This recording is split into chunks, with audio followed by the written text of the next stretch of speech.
على عباده الذين اصطفى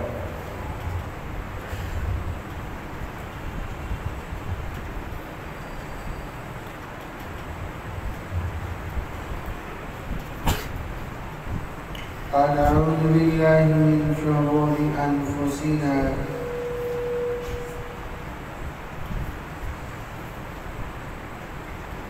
ومن سيئات أعمالنا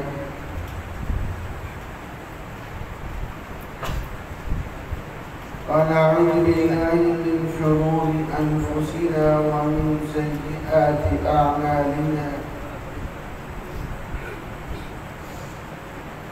ونعوذ بالله من شرور أنفسنا ومن سيئات أعمالنا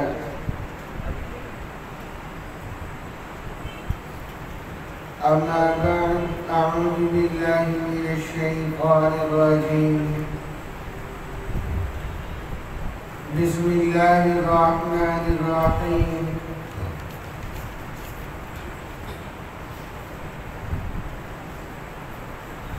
إن الذين يؤذون الله ورسوله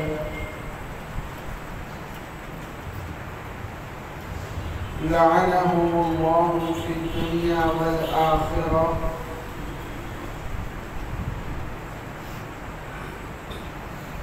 وأعد لهم عذابا مهينا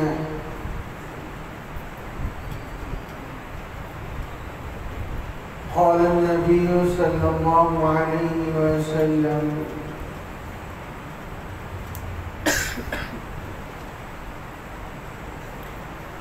لا يؤمن أحدكم حتى أكون أحب إليه من والدي وولدي والناس أجمعين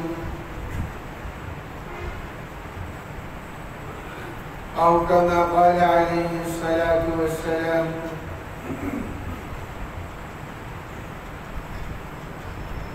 صدق الله العظيم وصدق رسوله النبي الكريم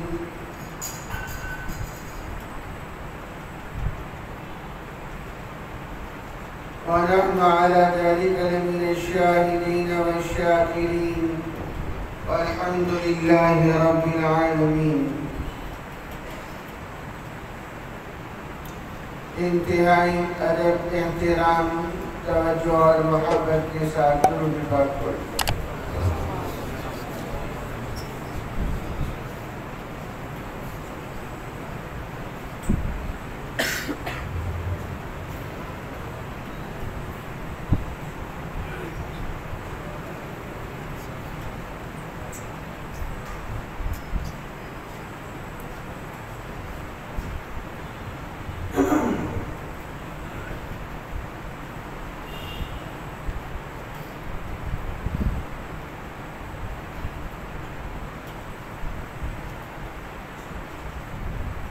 ناموس رسالت کی آئینی حیثیت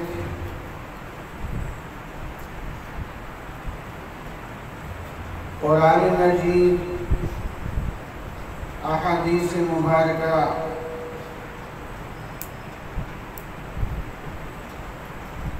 اور تاریخ کی روشنی میں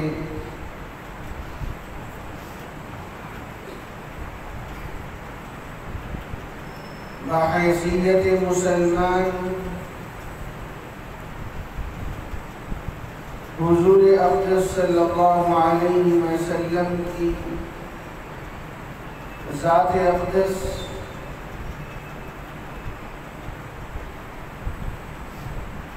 آپ کی عزت کا تحفظ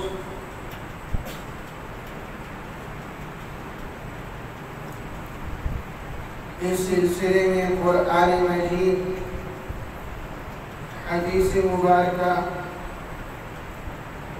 1400 سال سے امت کا تعامل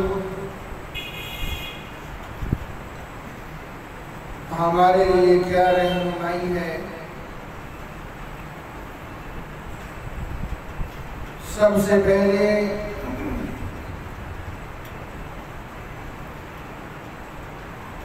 موجودہ دور میں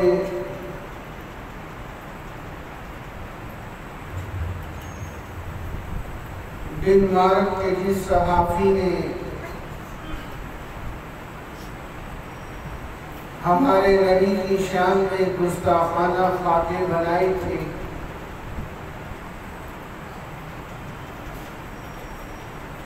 وہ اس نے کیوں بنائے؟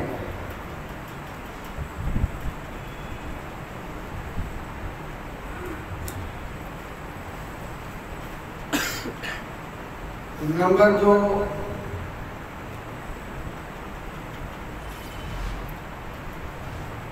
ناموس رسالت کے قانون کی حیثیت کیا ہے؟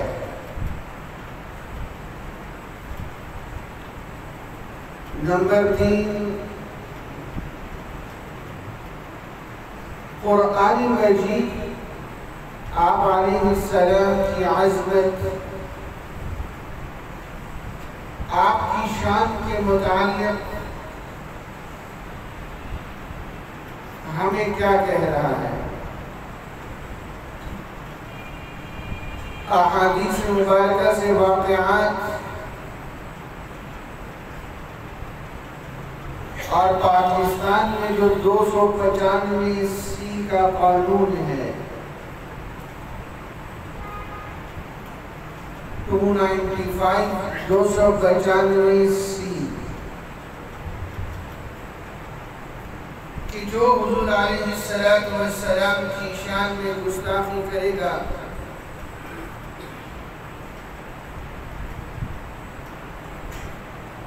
اس کی سزا سزائے موت ہے۔ کیا اس قانون میں کوئی تبدیلی ہو سکتی ہے؟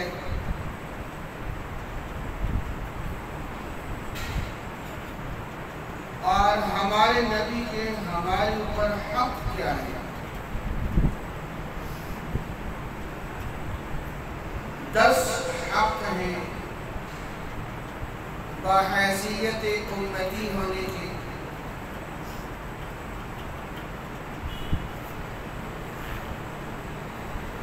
جو مسلمان قیامت کے دن یہ چاہتا ہے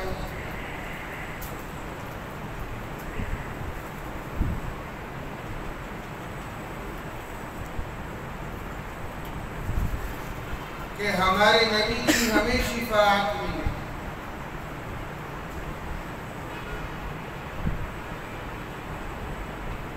تو بحیثیت امتی کی ہماری کیا ذمہ داری ہے؟ ہمارے اوپر ہمارے نبی کے 10 حق ہیں،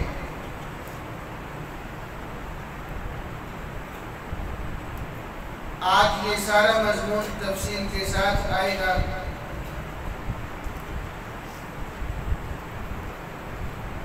دعا یہ فرمائیں کہ اس پرفتن دور میں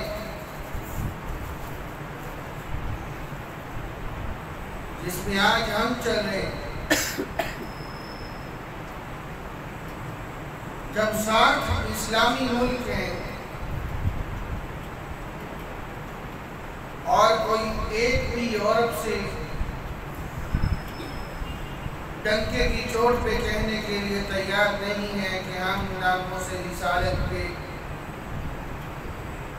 کسی قسم کی سودا بازی نہیں کریں گے۔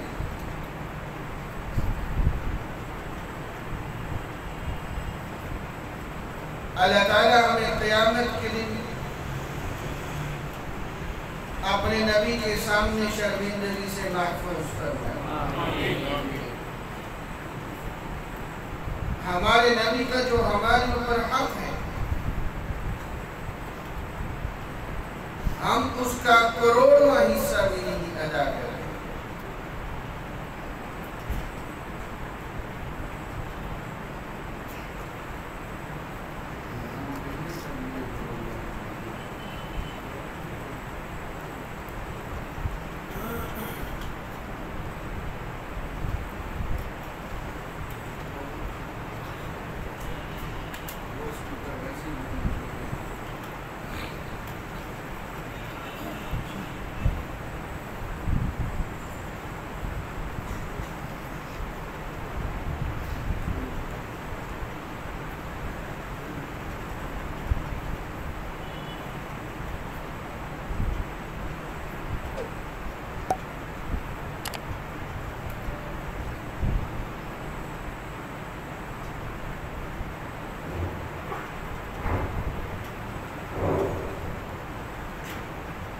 یہ آواز ادھر سے آ رہی ہے؟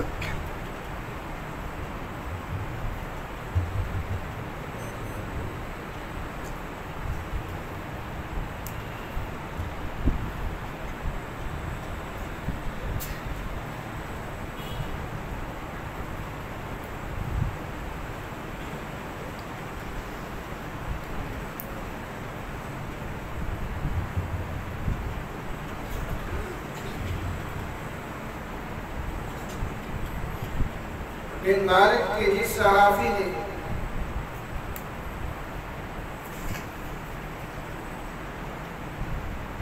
سب سے پہلے یہ خاکیں بنائی تھی، آپ حضرات کو یاد ہوگا 2006-07 میں پوری دنیا کے اندر مظاہرے ہوئے تھے۔ وہ بدنصیب صحافی جس نے سب سے پہلے یہ خاکے بنائے، ہمارے نبی کی شان میں گستاخی کی، اس نے طویل مضمون لکھا کہ میں نے یہ کیوں چھاپے، اس کی وجہ کیا تھی، اس کا میں لغات ذکر کرتا ہوں۔ اس نے کہا کہ 2 وجوہات جو میرے لیے تعجب خیز تھی۔ ایک وجہ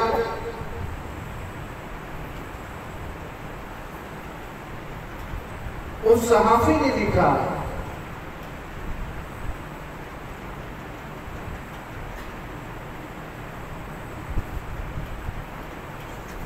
کہ میں نے یہ اکثر دیکھا،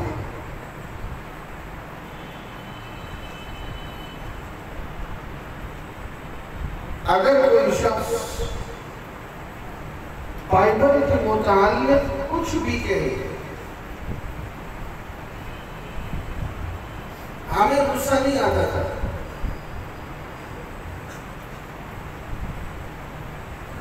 کوئی کہے بائبل بدل گئی ہے،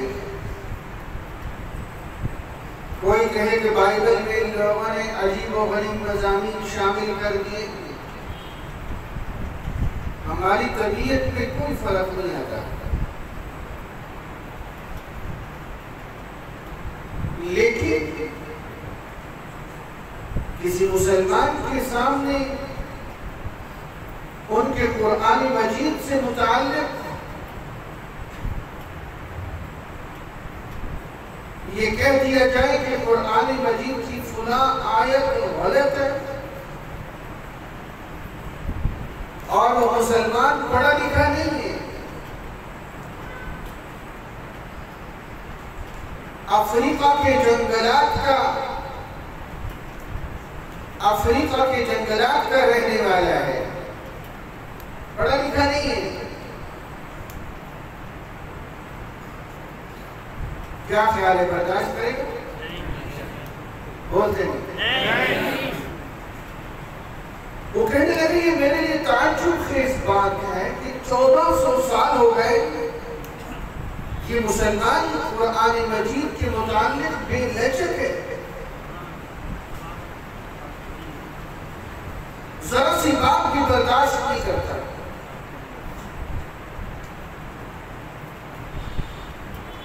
دوسری بات،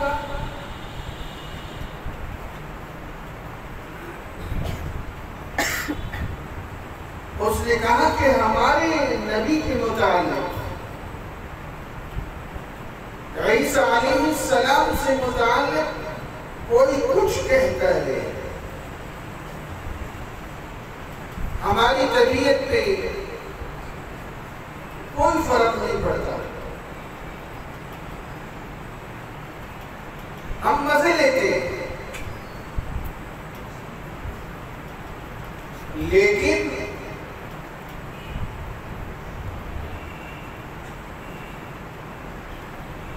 اگر کوئی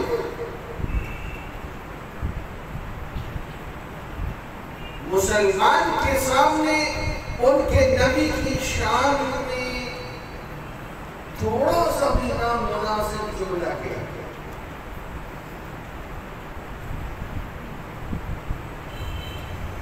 تو فوراً لاٹھی لے کے کھڑا ہو جاتا ہے.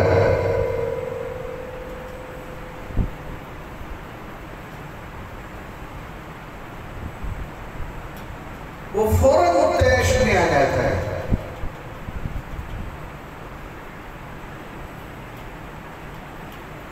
وہ غصے میں آ جاتا ہے. ہمیں تو غصہ نہیں آتا. وہ کہنے لگا کہ میں اس کو چیک کرنا چاہتا تھا. اس کو صحیح کر لو بھائی، آدھا گھنٹہ اسی میں گزر گیا. نہ چھیڑو، آواز کو ٹھیک دیا.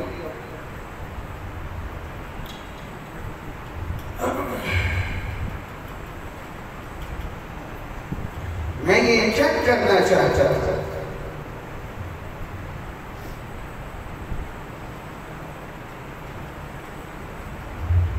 کہ یہ پوری دنیا کا مسلمان اسی طرح غصے میں آتا ہے، جذبات میں بے قابو ہو جاتا ہے، یا یہ معاملہ صرف ہمارے علاقے کا ہے. تو مسلمانوں نے اس کو جواب دیا، یہ گونج کم کرو اس کی تھوڑی سی.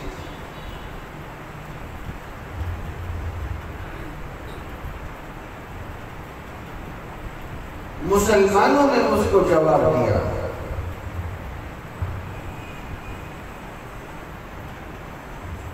کہ واقعات اسی طرح ہے.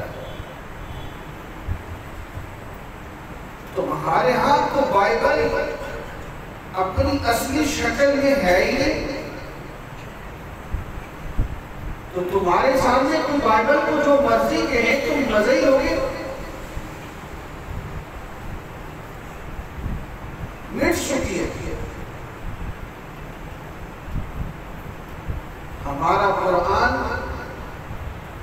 آج بھی اسی طرح محفوظ ہے جس طرح 1400 سال پہلے محفوظ ہے. ہم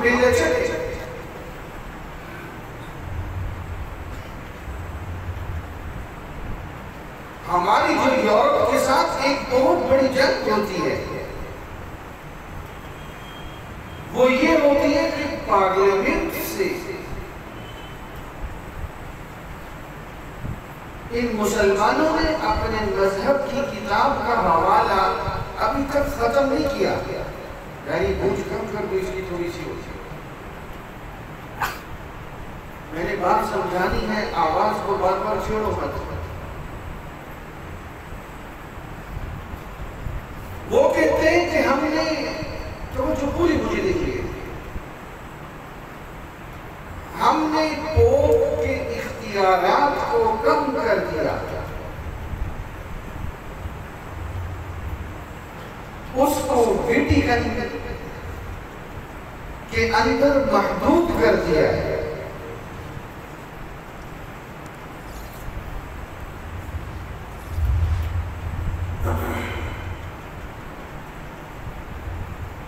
پارلیمنٹ جو کہے ہم اس کو مان لیتے ہیں. اس کی کم کرو، آواز صحیح کر لو اللہ کے بندے.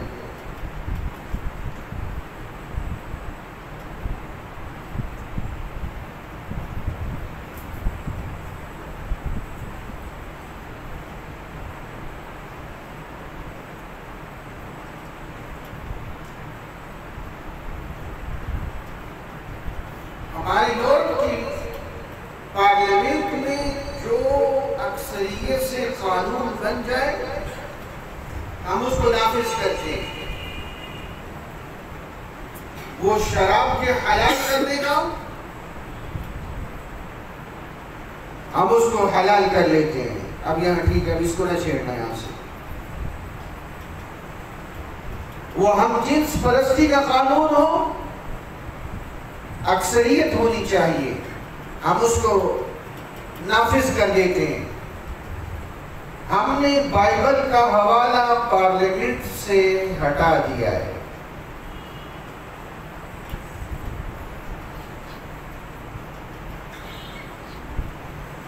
لیکن مسلمان آج بھی کوئی قانون بناتے ہیں، پہلے قرآن کو لاتے ہیں پھر حدیث کو لاتے ہیں۔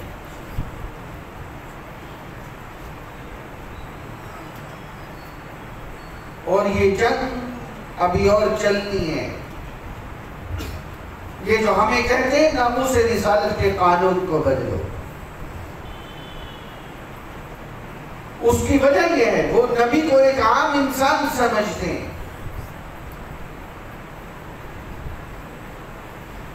لیکن جب باری مسلمان کی آتی ہے تو ہمارے نبی کو بھی وہ عزت نہیں دی جاتی جو عام انسان کو یورپ میں دی جاتی ہے۔ ہم نے پہلی بات تو ان کو جواب دیا ہے کہ تمہاری بائبل تو مٹ چکی ہے، ہمارا قرآن محفوظ ہے، یہ ہمارے نبی کی وحی ہے، ہم اس میں بے لچک ہیں اور رہیں گے، یہ ہمارے ایمان کا تقاضا ہے۔ نمبر 2،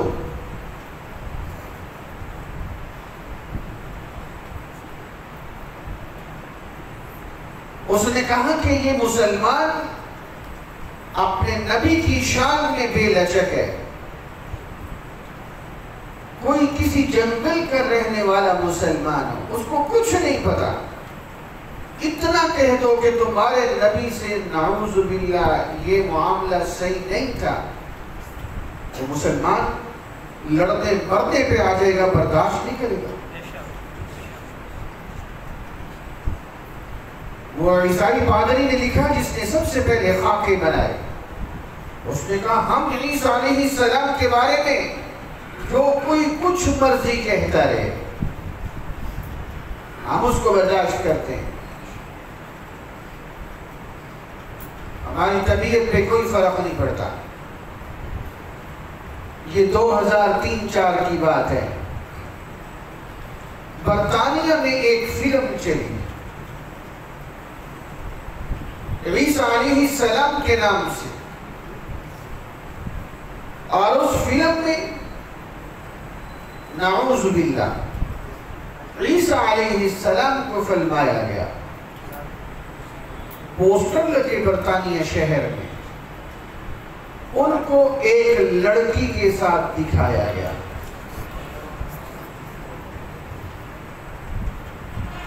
مسلمان سڑکوں پہ نکل آئے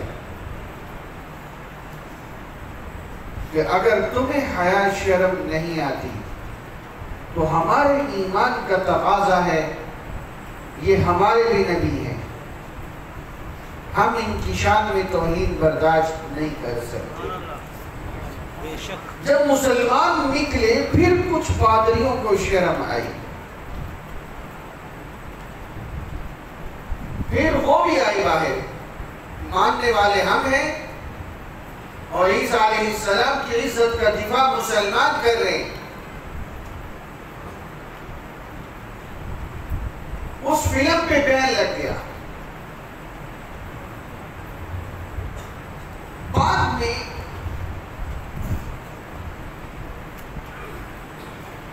وہاں کے مفکرین نے یہ فکر شروع کی کہ یہ جو 3-4 گھنٹے کی فلم تھی جس میں عیسیٰ علیہ السلام کو فلمایا گیا تھا،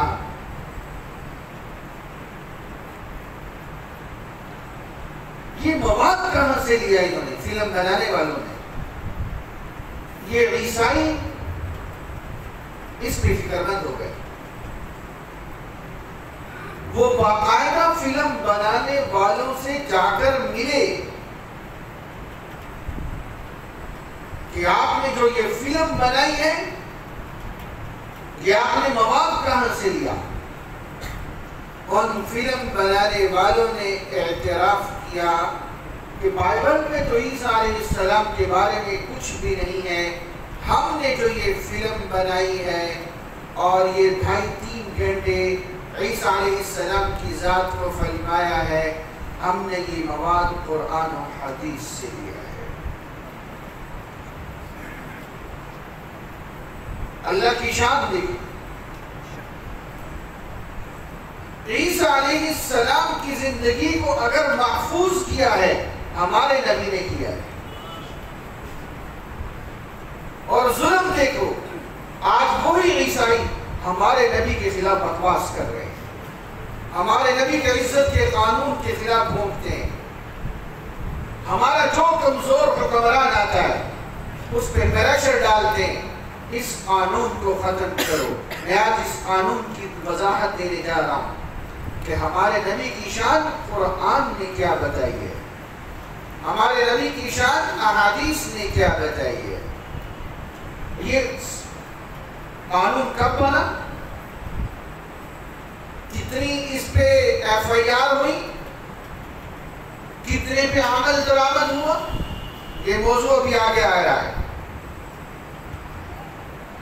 امریکی سفیر تھا پاکستان میں نینسی پال کے نام سے، مشرف دور میں، اس نے کہا کہ ہم پاکستان میں 3 بنیادی کام کریں گے ان کے نظریات کو بدلنے کے لیے۔ ذرا کھلی آنکھوں کے ساتھ بیٹھیں کہ ہمارے ساتھ کیا ہوتا رہا ہے اور آئندہ کیا ہونے جا رہا ہے اگر ہم جاگتے نہ رہے۔ 3 کام۔ نمبر 1، مشرف نے خود بتایا کہ ہم پاکستان میں حدود آرڈیننس میں تبدیلی کریں گے۔ یہ حدود اللہ کیا ہے، میں ابھی وضاحت کروں گا، آپ کے ذہنوں کے بہت سارے اشکالات نکل جائیں گے۔ حدود آرڈیننس۔ نمبر 2، ہم نظام تعلیم سے مذہب کو کھرچ کے نکالیں گے۔ نمبر 3، ہم توہین رسالت کے قانون کو بدلیں گے۔ یہ 3 مطالبے تھے جس پہ مشرف سجدے میں نہیں، سیدھا لیٹ گیا ان کے سامنے۔ اس نے نظام تعلیم کو بدلا، یہ آپ شکر گزار بنے ان مدرسوں کا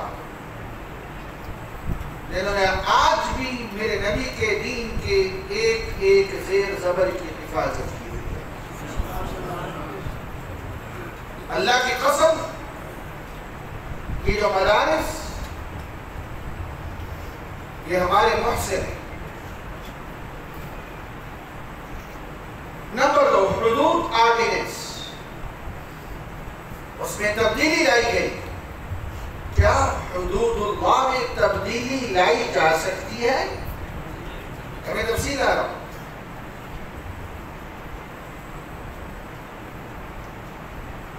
یاد رکھیں، یہ جو سزائیں دی جاتی ہیں، ایک کو تعزیر کہا جاتا ہے، ایک کو قصاص کہا جاتا ہے۔ آسان لفظوں میں بتا رہا ہوں۔ نمبر 3، حدود اللہ۔ تعزیر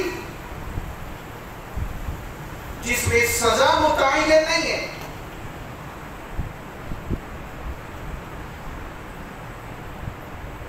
جرم زیادہ ہو بادشاہ سزا بڑھا سکتا ہے، جرم کم ہو وقت کا حکمران سزا کو کم کر سکتا ہے۔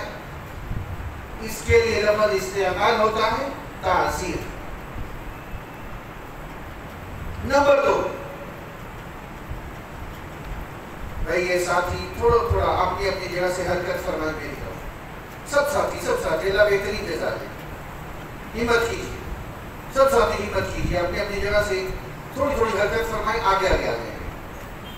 ابھی بہت سارے ساتھی اور آ رہے ہیں اور جگہ تک پڑ رہی ہے۔ اللہ تعالیٰ آپ حضرات کو بہترین جزا دے۔ میری گفتگو پہ پورا دھیان دیجیے۔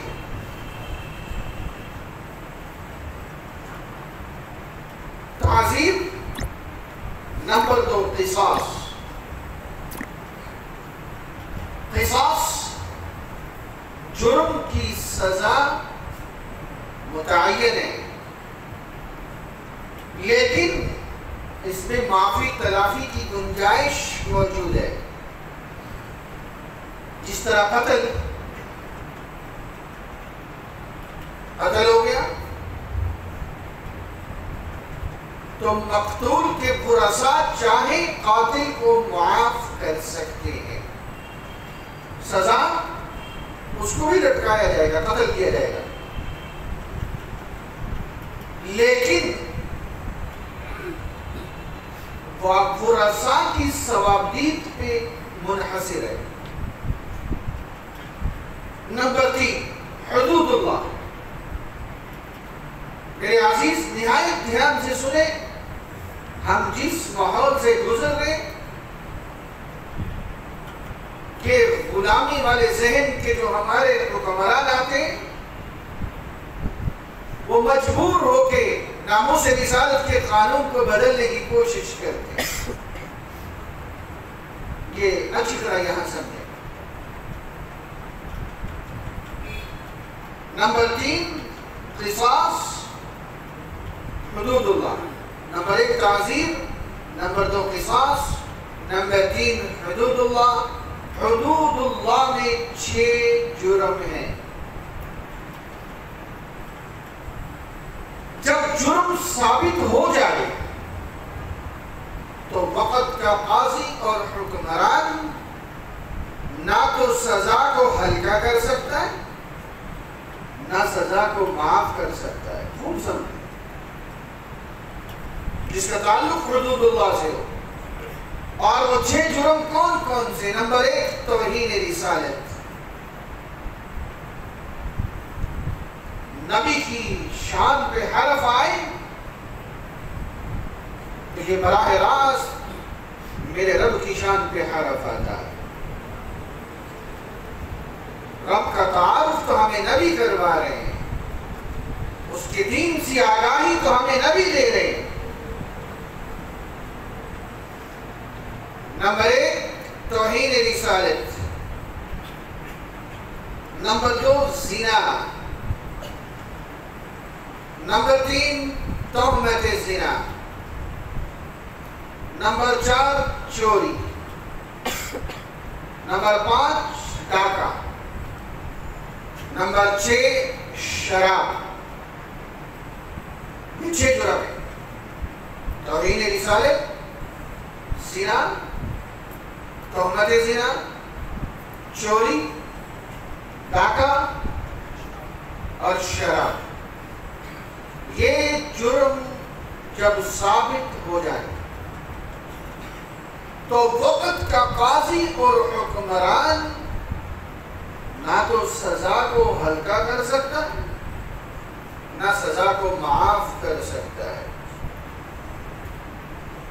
چوری کی سزا متعین ہے، پہلی دفعہ کرے ہاتھ کاٹ دو، دوسری دفعہ کرے پاؤں کاٹ دو۔ شراب کی سزا متعین ہے، کوڑے لگائے جائیں گے متعین، ہر ایک کی سزا متعین۔ توہین رسالت کی سزا متعین۔ میرا موضوع ادھر جا رہا ہے، میں دلائل کی دنیا میں چلوں گا اور انشاءاللہ تفصیل سے آج آپ کے سامنے اس رخ کو واضح کروں گا کہ حقائق کیا ہے اور ہمارے ساتھ کیا ڈرامہ کھیلا جاتا ہے۔ حضور اقدس صلی اللہ علیہ وسلم کے پاس مدینہ منورہ میں ایک یہودی عورت کو لایا گیا۔ وہ یہودی عورت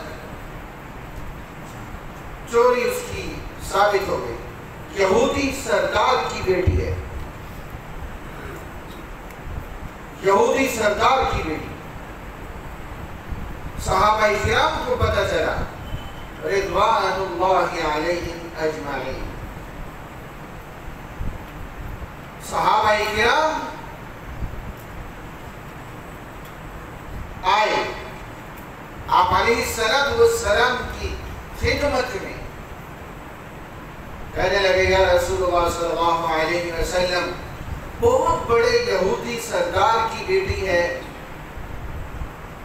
اگر آپ معاملے میں کچھ تخفیف کر دیں۔ صحابہ کرام بھی تو سیکھ رہے تھے نا دین کو، کچھ معاملے میں ہلکا پن کر دی. حضور اقدس صلی اللہ علیہ وسلم نے ارشاد فرمایا آپ کے رخ انور کا رنگ غصے سے متغیر ہو گیا. آپ صلی اللہ علیہ وسلم نے فرمایا یہ تو ایک یہودی سردار کی بیٹی تھی اور میں نے حکم دیا کہ اس کا ہاتھ کاٹ دو. یہاں اگر فاطمہ بنت محمد ہوتی ہاتھ اس کا بھی کاٹ دے گا.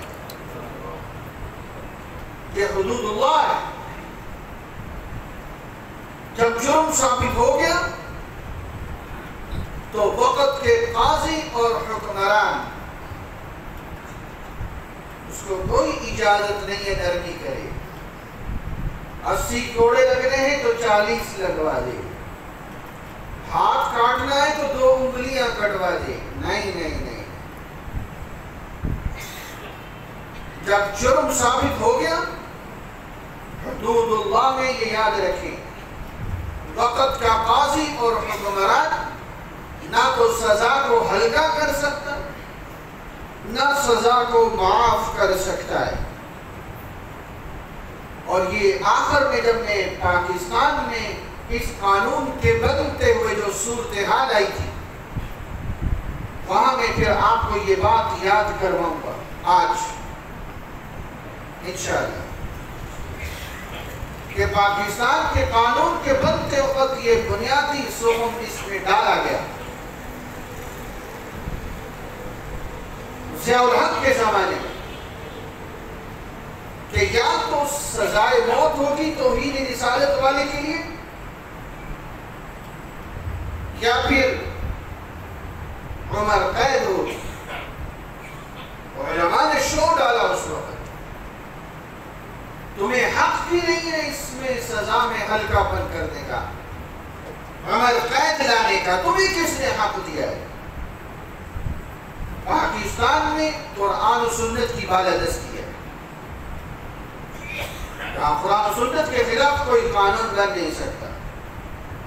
جس نبی کا یہ قانون ہے آئیے تھوڑی سی وضاحت اس قانون کے بارے میں دلائل کے بارے میں اس نبی کی عظمت کے بارے میں قرآن ہمیں کیا کہتا ہے.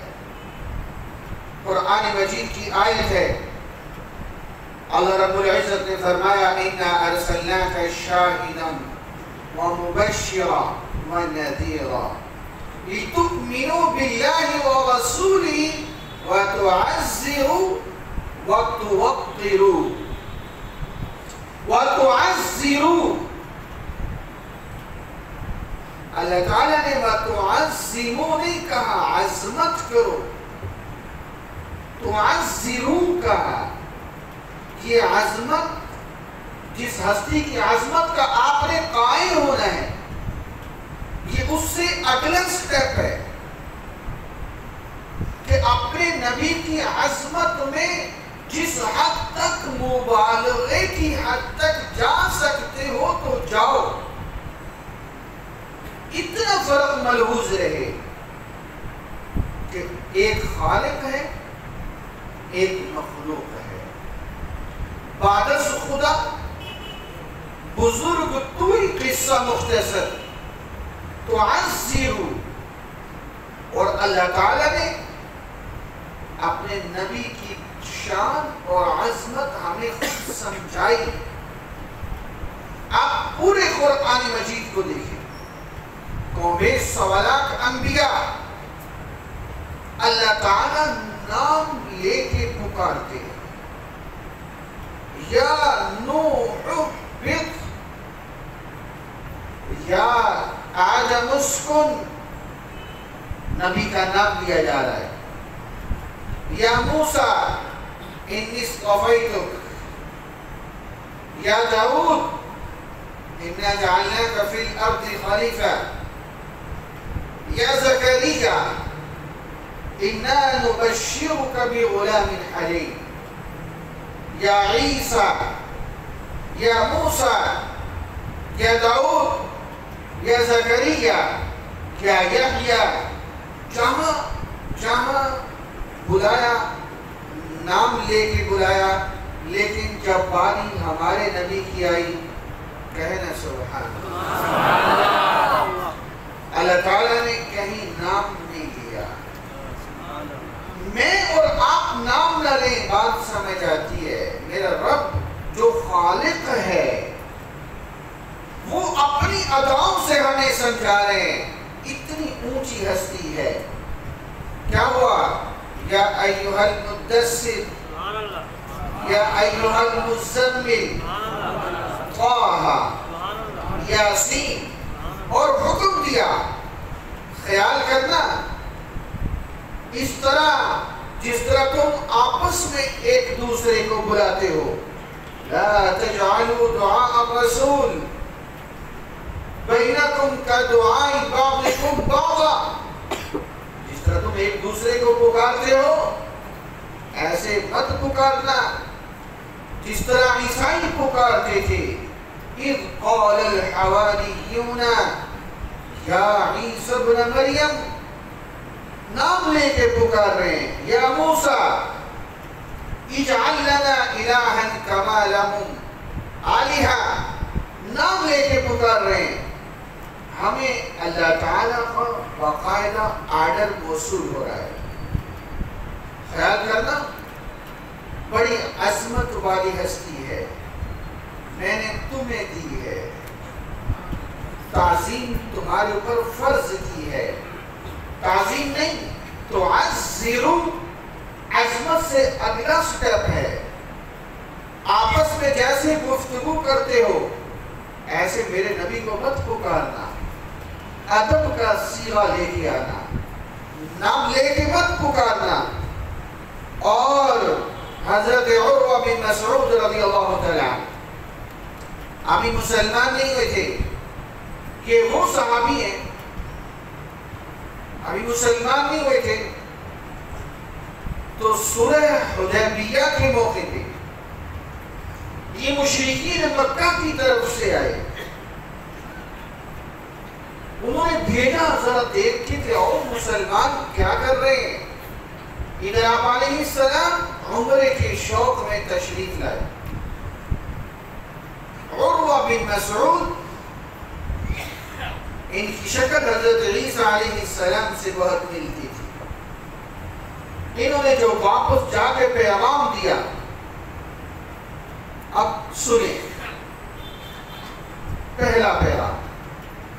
کہنے لگے میں جن ہستیوں کو دیکھ کے آیا ہوں تمہارے خواب و خیال میں بھی بڑے بڑے بادشاہوں کے دربار میں وہ ادب نہیں ہے جو ادب میں نے ان کے دربار میں دیکھا۔ وہ وضو کرتے، توجہ چاہیے، یاد کرنے والی چیز ہے، وضو کرتے تو ان کے چاہنے والے پانی کا قطرہ زمین پہ نہیں گرنے دیتے،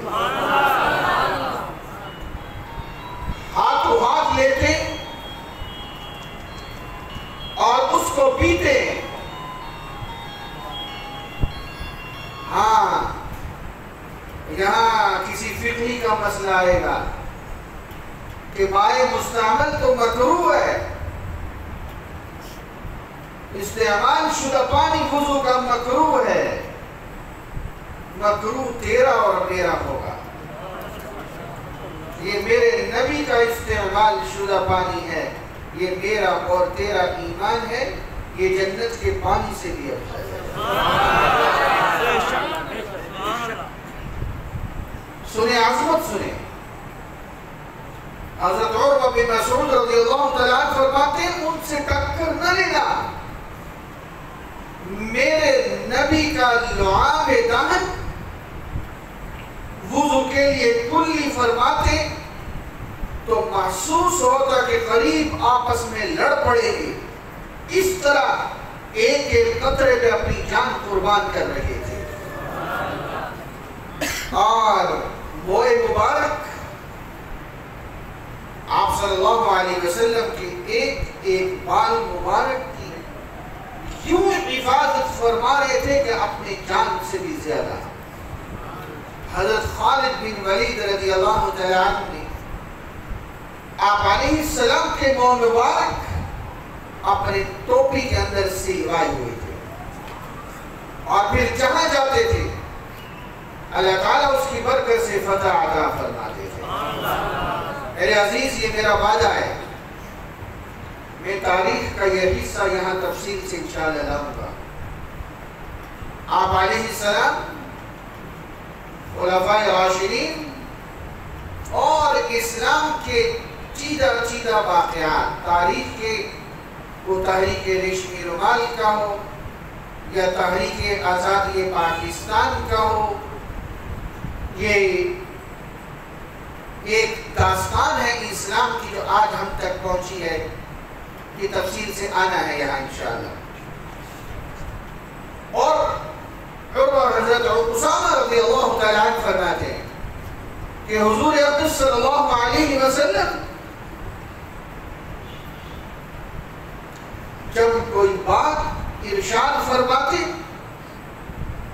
تو صحابہ کرام اپنی گردنیں یوں جھکا کے بیٹھتے تھے کہ یوں محسوس ہوتا تھا کہ پتھر کے ہیں، پرندے بیٹھ جائیں گے تو پرندوں کو پتہ نہیں چلے گا کہ یہ جاندار ہے۔ یہ ادب تھا۔ ٹک ٹکی باندھ کے صحابہ کرام نے میرے نبی کو نہیں دیکھا، ادب کے خلاف تھا۔ نظریں جھکاتے اور کبھی موقع ملتا تو پھر اکھیوں سے دیکھتے۔ حضرت عروہ بن مسعود رضی اللہ تعالیٰ عنہ فرمانے لگے، آپ ان لوگوں سے ٹکر مت لینا، اور امت مسلمہ اس وقت تک ناقابل شکست رہے گی جب تک وہ اپنے نبی سے محبت کرتی رہے گی۔ یہ عروہ بن مسعود رضی اللہ تعالیٰ عنہ کی نصیحت ہے۔ تعظیم کی وجہ سے حضرت عثمان غنی رضی اللہ تعالیٰ عنہ موجود ہے مکہ مکرمہ، سردار ہیں۔ اپنوں نے کہا آپ کو ہم اجازت دیتے ہیں طواف کر لیں، بیت اللہ سامنے ہو، احرام ہو، کس کا دل نہیں مچلتا طواف کرنے کو؟ نہیں کیا۔ فرمانے لگے جب تک میرے نبی طواف نہیں کریں گے میں بھی طواف نہیں کروں گا۔ تعظیم کی وجہ سے یہ تعظیم سکھلائی۔ یہ ابھی میں نے ایک آیت آپ کے سامنے پڑھی۔ نمبر 2، ذرا دھیان سے لیتے جائیے۔ حضور اقدس صلی اللہ علیہ وسلم کا ادب اور احترام کیا ہے؟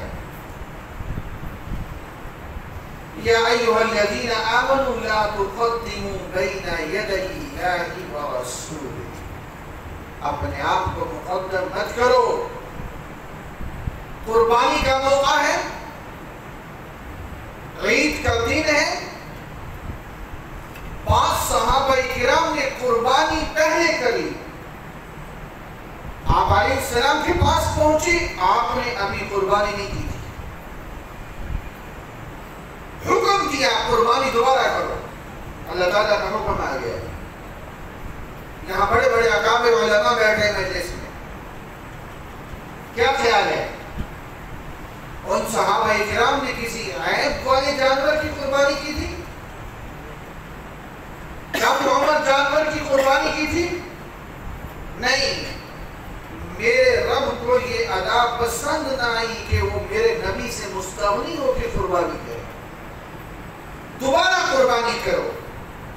اور حضرت معاذ بن جبل رضی اللہ تعالیٰ عنہ، ان کو جب یمن بھیجا گیا تو باقاعدہ آپ علیہ السلام نے پوچھا، اے معاذ وہاں جا رہے ہو، لوگ آ کے مسئلے پوچھیں گے، تم کس طرح جواب دو گے؟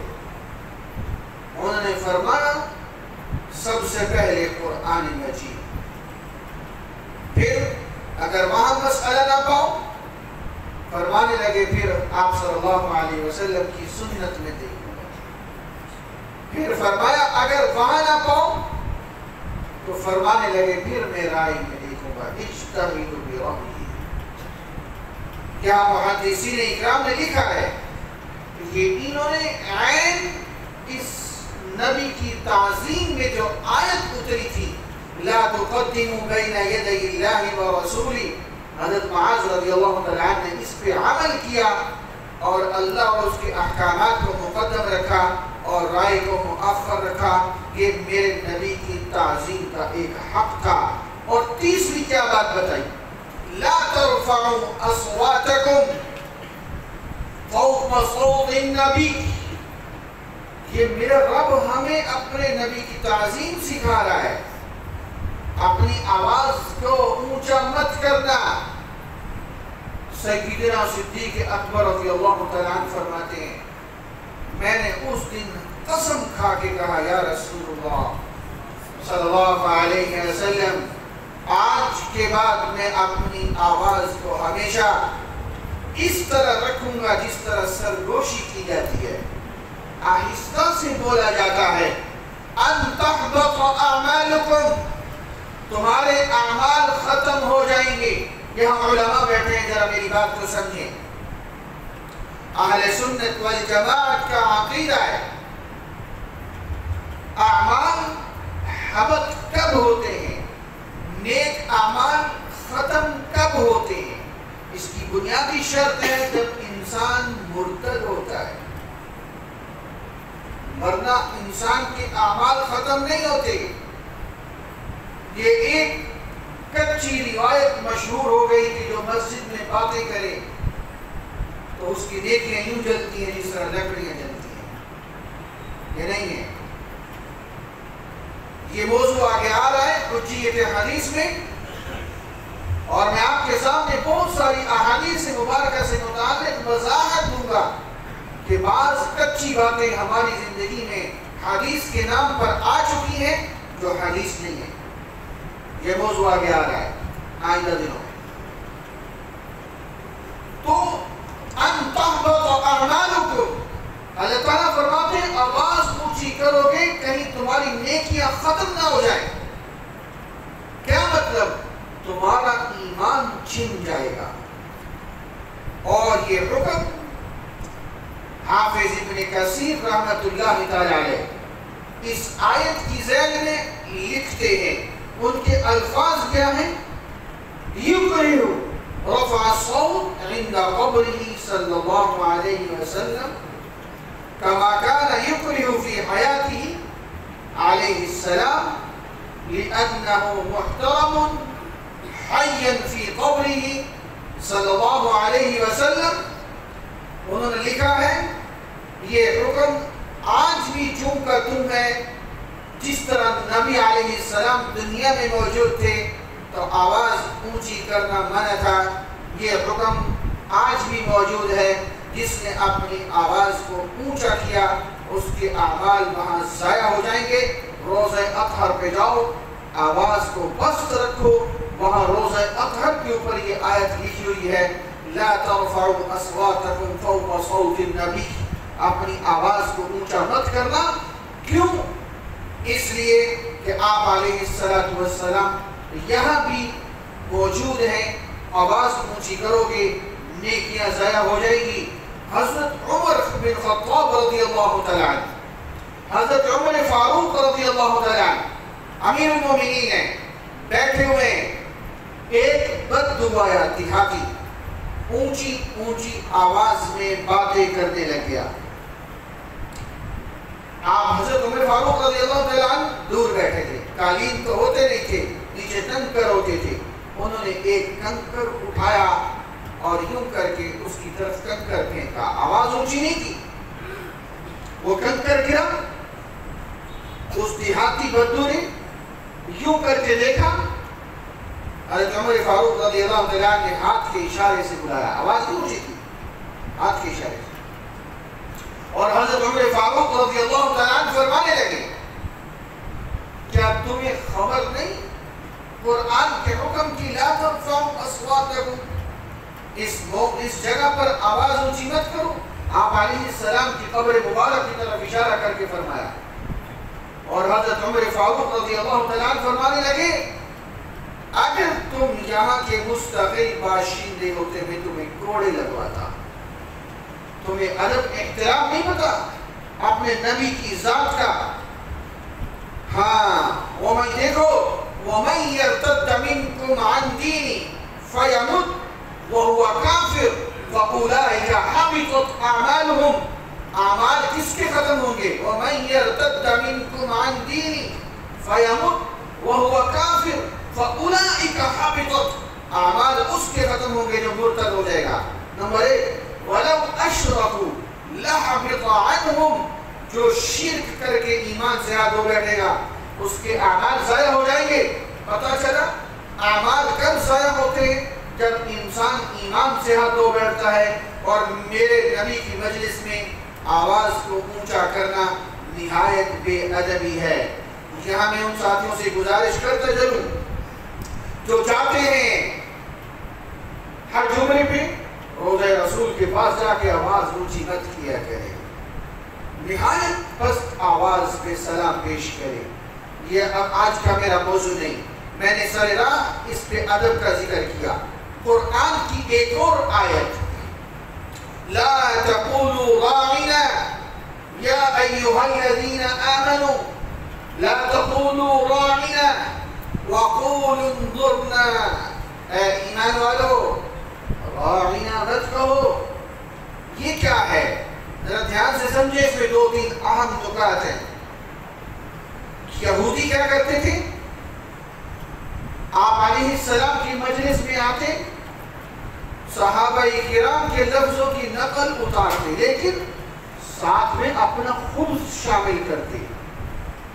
صحابہ کرام جب میرے نبی کی مجلس میں بیٹھے ہوتے کسی بات کو دہرانا ہوتا تو صحابہ کرام فرماتے یا رسول اللہ صلی اللہ علیہ وسلم راعنا.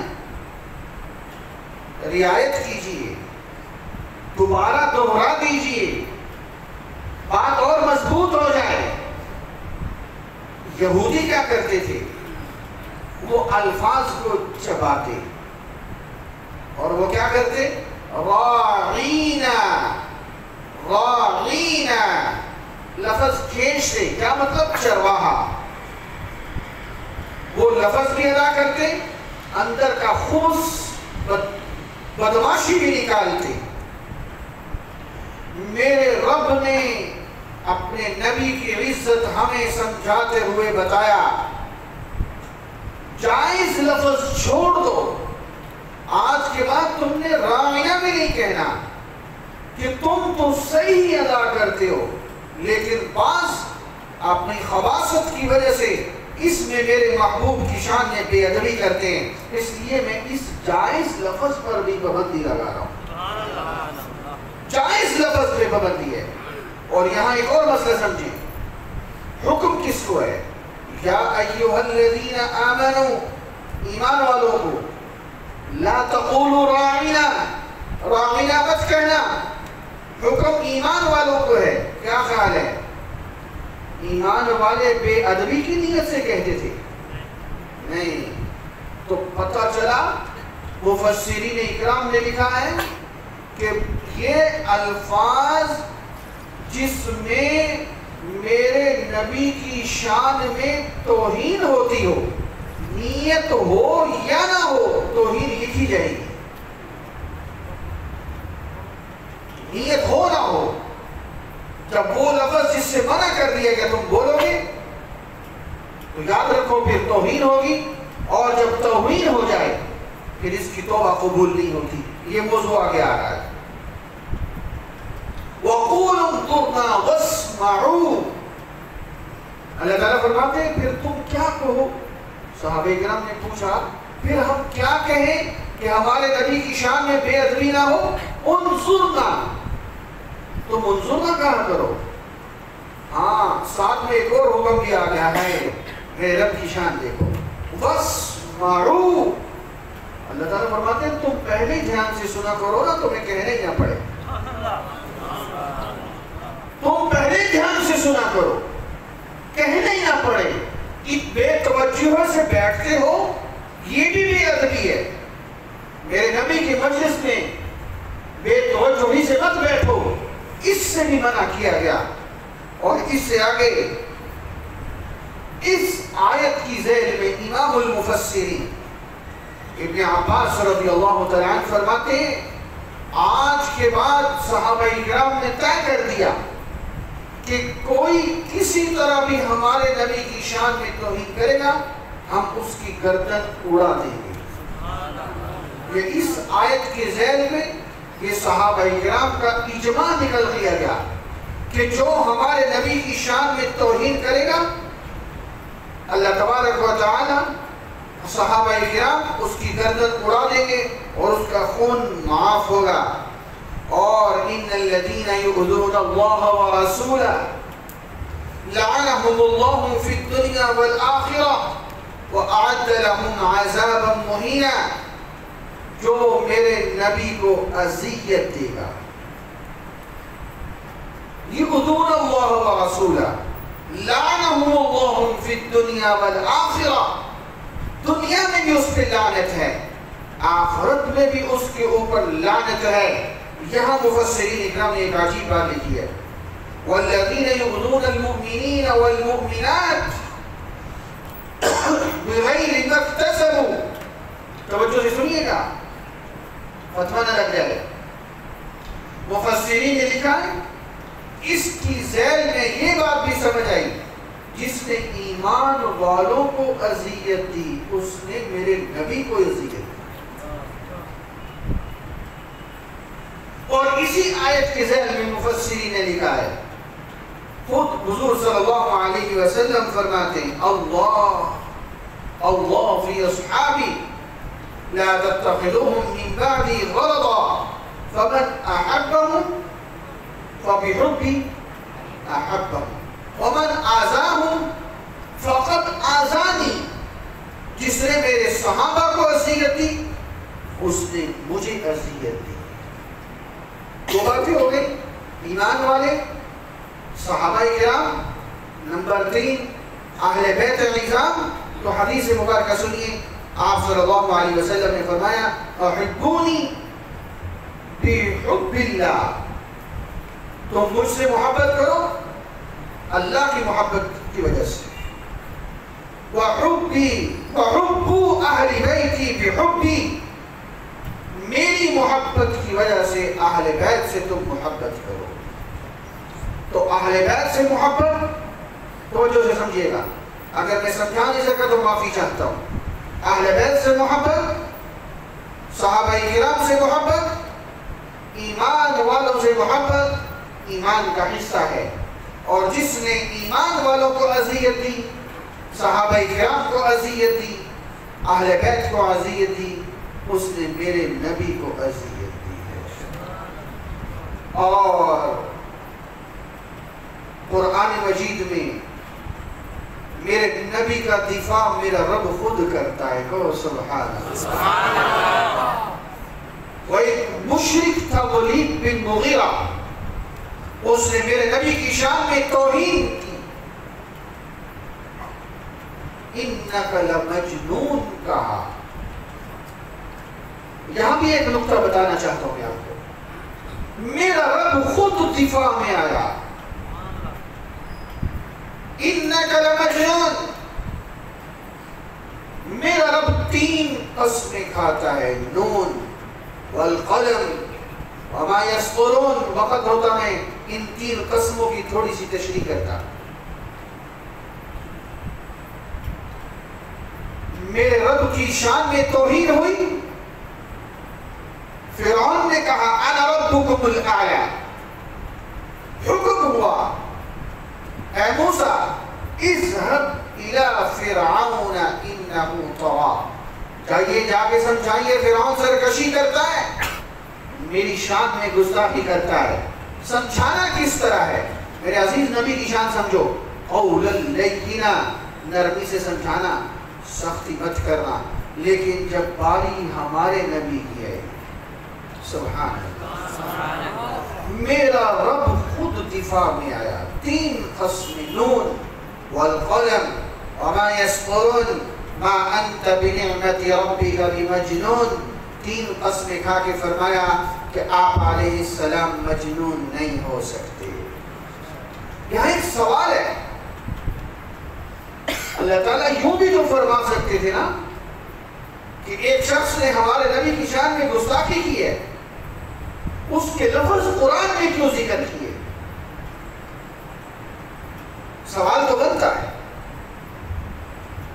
مفسرین اکرام نے یہاں لکھا ہے کہ امت کو جھنجھوڑنے کا ایک طریقہ یہ بھی ہوتا ہے کہ وہ تو تیری نبی کی شان میں یہ کہہ رہا ہے، تو کیا کر رہا ہے؟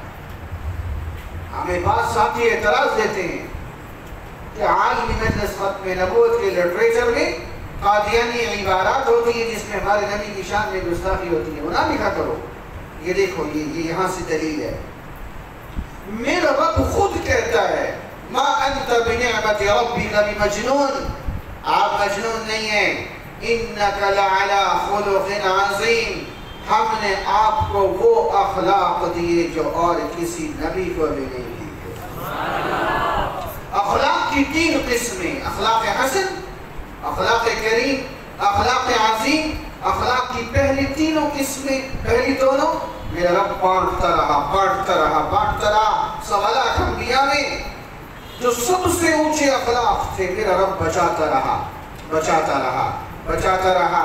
اور جب ہمارے نبی صلی اللہ علیہ وسلم تشریف لائے، اللہ تعالیٰ نے فرمایا انک لعلی خلق عظیم، ہم نے آپ کو وہ اخلاق دیے جو اور کسی نبی کو بھی نہیں دیے۔ انک لعلی خلق عظیم، ایک تعریف مختصر کر رہا ہوں، دوسری تعریف، تیسری تعریف۔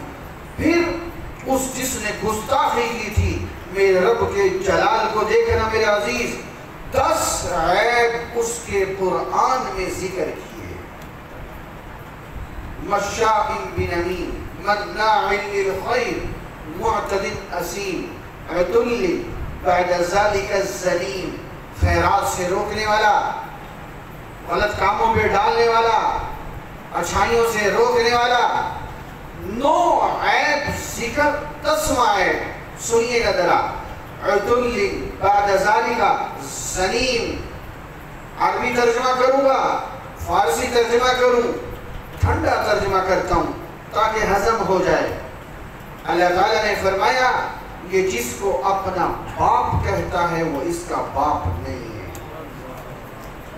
میرے رب کے غضب کو دیکھ رہے، اس کو فارسی میں کہتے ہیں، فارسی میں حرام زدہ، یہ حرامی ہے۔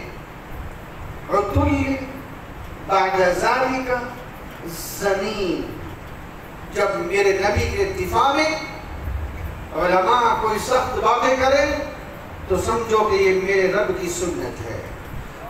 زنیم، ولید بن مغیرہ نے تلوار نکالی، سیدھا دوڑتے ہوئے ماں کے پاس، ماں بھی مشرکہ، اس سے جا کے کہنے لگا سیدھی بات کر، یہ 9 عیب میرے اندر موجود ہیں، اس عیب کی کیا حقیقت ہے؟ اس کی ماں نے کہا یہ بھی درست ہے، یہ بھی درست ہے، تو جس کو اپنا باپ کہتا ہے وہ تیرا باپ نہیں ہے، تم فلاں چرواہے کی اولاد ہے۔ اور یہاں مفسرین نے ایک نقطہ لکھا ہے کہ جو بھی میرے نبی کا گستاخ ہے، آپ چیک کرو، وہ حلالی نہیں ہو سکتا، وہ حرامی ہوگا، ہو نہیں سکتا حلالی ہو اور کائنات کے سردار کی شان میں اس کے دماغ میں گستاخی آ جائے، ہو نہیں سکتا۔ 10 عیب میرے عزیز، میرا رب تو ستار العیوب ہے، عیبوں کو چھپانے والی ذات ہے۔ یہاں 10 عیب خود ذکر کر رہا ہے کہ معاملہ ایسی ہستی کا ہے، یہاں سارے اصول و ضوابط ایک طرف، جو میرے نبی کا گستاخ بنے گا رب اس کو قیامت تک عبرت کا نشان بنا دے گا، اور جو میرے محبوب کا نام ایک دفعہ محبت کے ساتھ لے گا، میں 10 دفعہ محبت کی نظر سے اس کو دیکھوں گا۔ کہو صلی اللہ بلند آواز سے.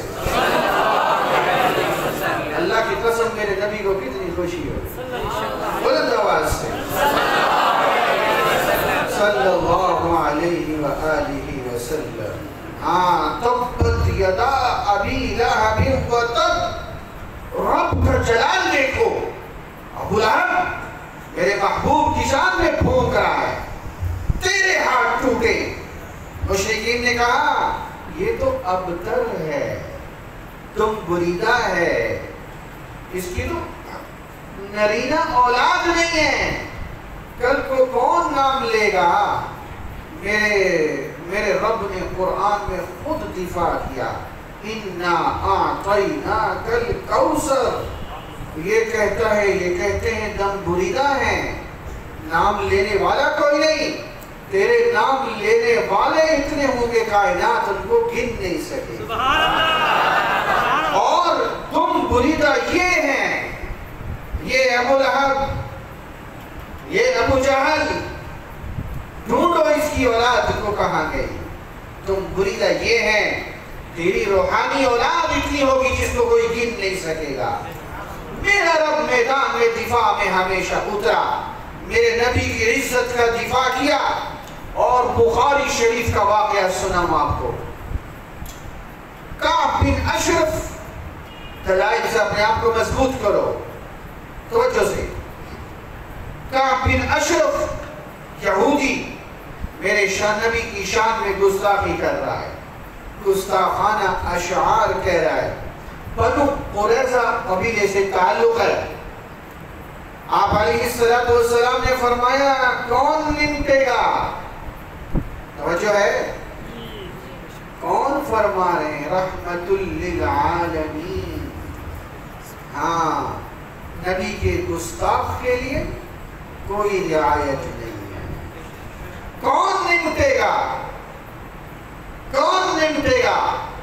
ایک صحابی کھڑے ہوئے محمد بن مسلمہ رضی اللہ تعالیٰ عنہ, فرمانے لگے یا رسول اللہ اجازت دیجئے, اس کو رام کرنے کے لیے کچھ کہنا پڑے گا, اجازت دیجئے. حدیث کا مفہوم ہے, آپ نے فرمایا اجازت. یہ آئے محمد بن مسلمہ کعب بن اشرف کے پاس, مدینہ منورہ میں رہتا تھا یہ یہودی. جا کے کہنے لگے ہمارے نبی کا نام لے کے, وہ ہم سے پیسے مانگتے ہیں. مراد زکات کی, زکات تو دینی ہوتی ہے. وہ آگے سے بکواس کرنے لگا کعب بن اشرف, میں نے تو پہلے کہا تھا وہ تمہیں تنگ کرے گا. اچھا, محمد بن مسلم رضی اللہ عنہ فرمانے لگے ہمیں کچھ قرضہ دو. کئی من گندم کا کہا, غلہ. اس نے کہا وہ لے جاؤ, کوئی چیز گروی تو رکھو. کیا رکھو گے. کعب بن اشرف نے کہا اپنی عورتیں رکھو. نے کہا یہ تو نہیں ہو سکتا, کوئی اور چیز بتاؤ. اس نے کہا ہمارا اسلحہ رکھو. ٹھیک ہے, وعدہ کر کے دوبارہ آؤں گا. اب جب دوبارہ آئے تو ان کے رضائی بھائی جو صحابی تھے نائلہ رضی اللہ عنہ, وہ بھی ساتھ ہے. اور طے کر کے ہے کہ میں جب اس کا سر مضبوطی سے پکڑ لوں پھر تم نے تاخیر نہیں کرنی گردن اڑانے میں. آئے, آواز دی کہ اپنے قلعے کے اوپر تھا, اس کے قلعے کے آثار اب بھی مدینہ منورہ میں. کعب بن اشرف اترنے لگا, بیوی کہنے لگی مجھے ان لفظوں سے خون کی بو آ رہی ہے. کعب بن اشرف نے کہا ایسا نہیں ہے. نیچے اترا. محمد بن مسلم رضی اللہ عنہ فرمانے لگے تیرے سر کی خوشبو بڑی زبردست ہے, ایسی خوشبو میں نے کبھی سونگھی نہیں. وہ پھول کیا, اس نے سر نیچے کیا, انہوں نے سونگا. پھر دوسری دفعہ انہوں نے اپنے ساتھیوں کو اشارہ کیا اب تیار ہو جاؤ. اس نے جو بھی اپنے سر کو سنگوانے کے لیے نیچے کیا, محمد بن مسلمہ رضی اللہ تعالیٰ عنہ نے سر کو مضبوطی سے پکڑا